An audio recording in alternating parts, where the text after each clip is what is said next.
And here we are, or rather here Steve is, and we're preparing for our last caravan trip of 2025.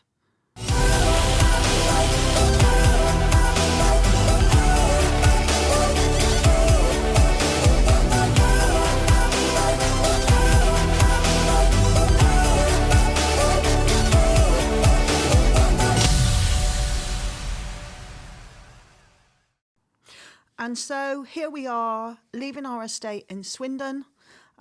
This is just coming out onto the main road of the estate, ready for our last venture of the year. The weather's quite nice today, so ever hopeful, even though it's October, that we might have decent weather.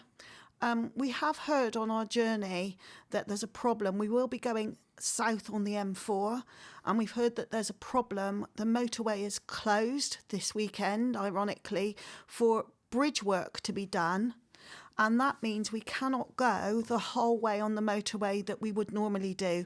We are going to have to get off the motorway and go cross country, which is a little bit scary. We try not to do that, but we haven't got any choice. The motorway is closed. Chippenham, isn't it? Yeah, well, yeah, I think it is Chippenham or Bath, because the whole motorway is closed both ways, so no one has any choice, which also means that those roads off the motorway could be extremely busy. But we won't know until we get going. So here we are.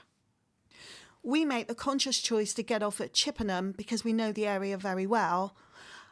So here we are, and obviously a few others doing the same, because the Bath junction will be even worse. So we're going from Chippenham cross country, following a route we know well through Corsham, and then into the city of Bath, which you see here. We know Bath well, so it doesn't faze us to drive around the city and the centre city of Bath. Oh yeah, and a good point to note as well is that when you are driving through the middle of Bath, you've actually got quite a lot of room. So having an 8-metre caravan behind us, not a problem at all, because you're going to pass buses, HGV lorries and all sorts, plenty of room. And we can now reveal to you that we are heading for a site we've not been to in Somerset. I have to say that's been on our list for a while. This is the Cheddar Caravan and Camping Club site. And even taking this road, it's still under 2 hours. Okay then, so now you've done 2/3 of your route, this is where the ending gets a little bit interesting. Now you are on a normal highway, so 2 lanes. This is okay at this stage, but you'll soon be going on to a single track road. And just for reference, here's where you are on the map. And luckily, there is a wide, dedicated right-hand lane for us. Bit of a Brucey, I hear you say, considering how long we are. And how far down here is it? It's a good three odd miles. Well, 5 miles according to that. Oh, okay. Now you are close now, but the ending is quite an interesting bit because you actually turn sharp left, which is fine and dandy by the way. And then you come down a single track road. Oh, and see that on the right? More on that later. So this is where you need to make sure that you've got plenty of room if you can to keep over to the left. But there are parking places on the right hand side where people can get by. But the site entrance is a little bit further down here on the right hand side. But it's a bit compact and bijou look.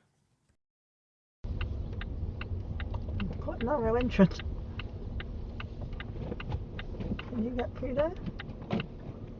Yes.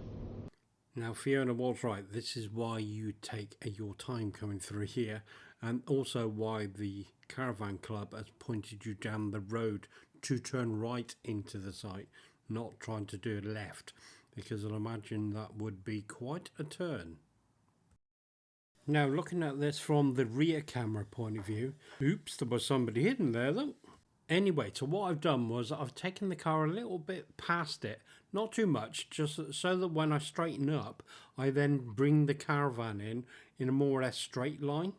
And then that should be then good to go after checking in. And whilst Fiona goes and does that, let me show you just how steep this place is. Well, the entrance anyway. So that's it. We're at the tip of this arrow. We have only got access to the bottom right hand side where you can see where all the road and the caravans are. Obviously this pitch is a bit older than that. But to the left, that's not open. And to the right, they're really for smaller motorhomes, not really for big caravans.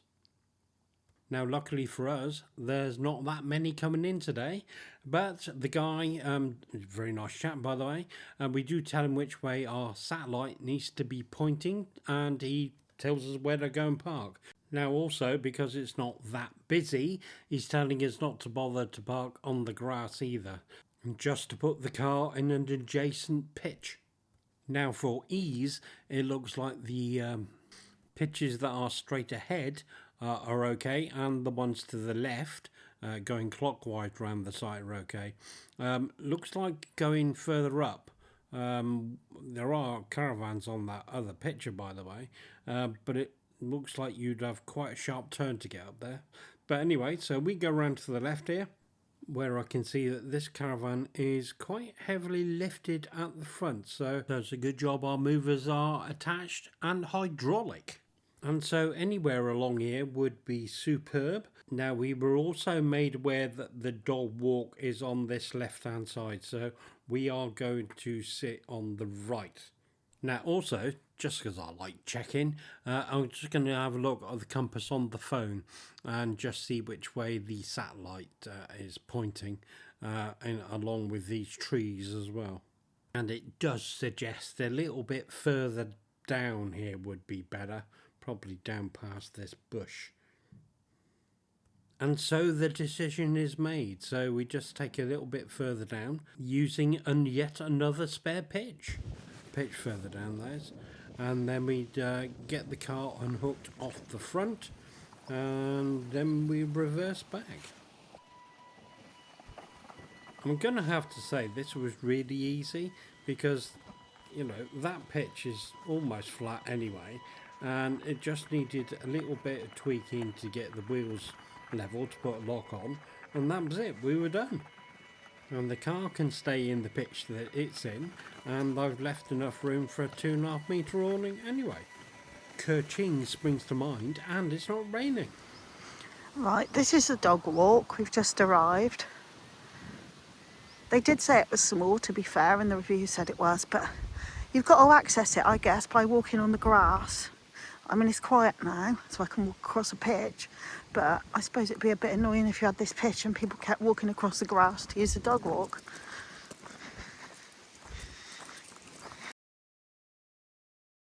Here we are.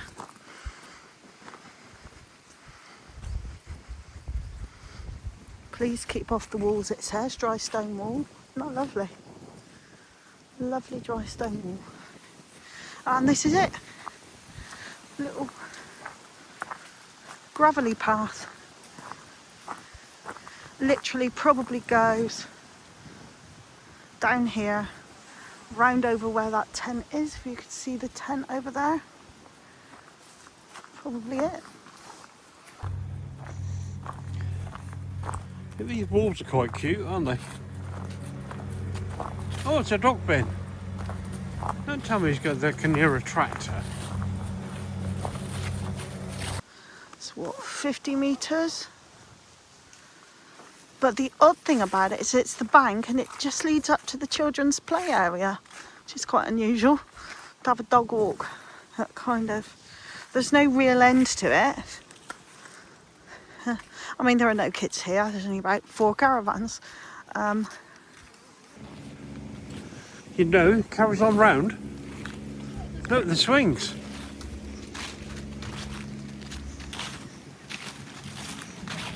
And as it says, dog walk, where you are.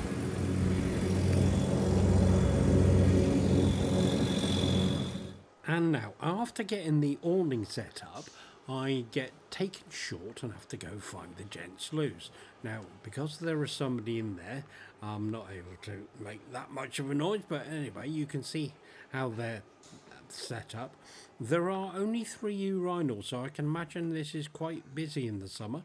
There's a family room just here on the outside. There's the door with a code, which you get told on your induction. And the gents' toilet is just round the far side of the unit. Now, the rest is shared and cleaning and stuff, but there's also ladies' loos in here as well. So as you can see, it's pretty good. Oh, and also round the corner there, it is up to the main road. Well, actually, the steps look just to the right of the gas bottles, but that takes you to the main shop. Oh yes, and just the one waste service area. You can see the bins are located just inside that area here. The white section of that shed there is where your wastewater goes. Inside the shed is where you empty your toilet cassettes. So you got everything where you need it. Now this is the following day, and as you can see, we do have a change in weather. Ryan. Lots of tent areas there. A bit windy though. That's where all the caravan pictures are. It says it looks a lot bigger than it is actually, because, for example, that caravan there, that's his car, for example, and that's us down the end there. So there isn't that many in here, to be fair. And this blue car is with the caravan that's right behind me.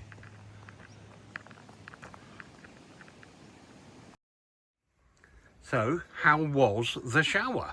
Okay, so we can always have a shower in our caravan, but on a new site I always like to try the facilities. So it's late October, no one else was in there, they're in good order, recognisable as caravan and camping club, spotlessly clean. There are big units where you've got toilet, basin and shower, and I use one of those. But what I would say is if you were using that and you have mobility problems, you're going to be a bit scared, because the bottom of the shower was slippery. It had like red terracotta tiles, some had those bumps on them, but I still found it slippery, and there was nothing to hold on to. No. You know, so yeah. And also for the first time ever, I was looking at it thinking, there's a shower head, where's the controls? How do I turn the shower on?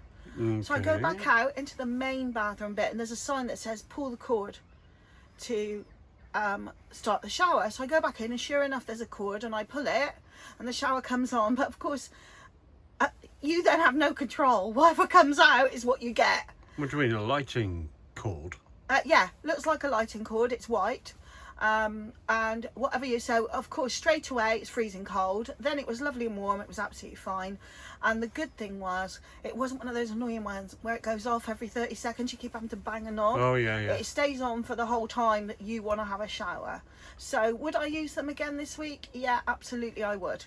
I'd probably give it 8.5 out of 10. Oh, well, that's not bad. Yeah, not Fair bad enough. at all.